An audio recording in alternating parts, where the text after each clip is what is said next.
উপস্থিত আমাৰ দেৱলৰ কমিটিৰ সদস্যবৃন্দ তলতে বুলি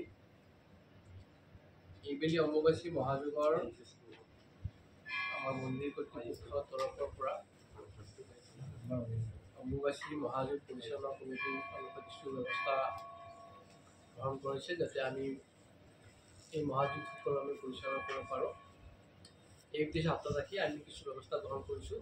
আপোনালোকক প্ৰচাৰ মাধ্যমৰ যোগেৰে এইখিনি আমি জনাবলৈ আজি সংবাদ আমি আয়োজন কৰিছোঁ।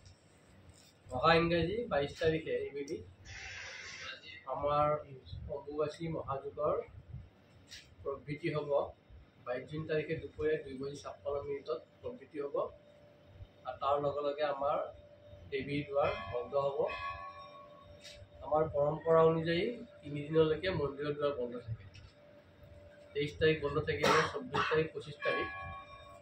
26 তাৰিখে ৰাতিপুৱাই আমাৰ নিত্য পূজা, দেৱীৰ স্নান পৰ্ব আদি সমাপন হোৱাৰ পিছত দেৱীৰ দুৱাৰ তীৰ্থযাত্ৰীৰ কাৰণে আমি মুকলি কৰি দিম। উক্ত দিনা অৰ্থাৎ 26 তাৰিখ আৰু 27 তাৰিখে অকল জেনেৰেল লাইন অৰ্থাৎ সৰ্বসাধাৰণ যাত্ৰীয়ে দৰ্শন কৰিব পাৰিব। কোনো ধৰণৰ VVIP দৰ্শনৰ ব্যৱস্থা নাথাকিব। অকল সৰ্বসাধাৰণ ৰাইজে শাৰী পাতি দৰ্শন কৰাৰ ব্যৱস্থা থাকিব।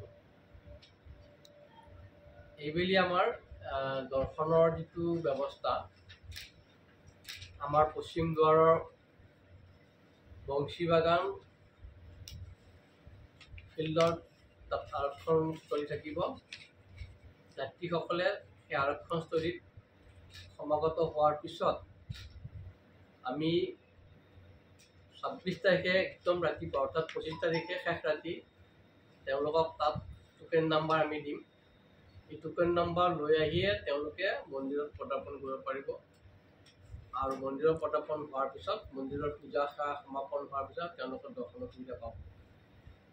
সেই আৰক্ষণস্থলীত তেওঁলোকক বহুৱাই তাত আমি খোৱা পানী ব্যৱস্থা, চিকিৎসা, যিখিনি দৰকাৰী বস্তু তেওঁলোকৰ গোটেইখিনি তাত সুবিধা থাকিব।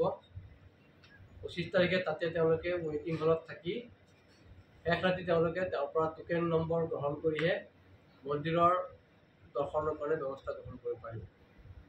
তাৰোপৰি আমাৰ বিশেষ কিছুমান মেলা পৰিচালনাৰ মেলা সংখ্যক আমি চলোৱাৰ কাৰণে বিহিত ব্যৱস্থা গ্ৰহণ কৰিছোঁ।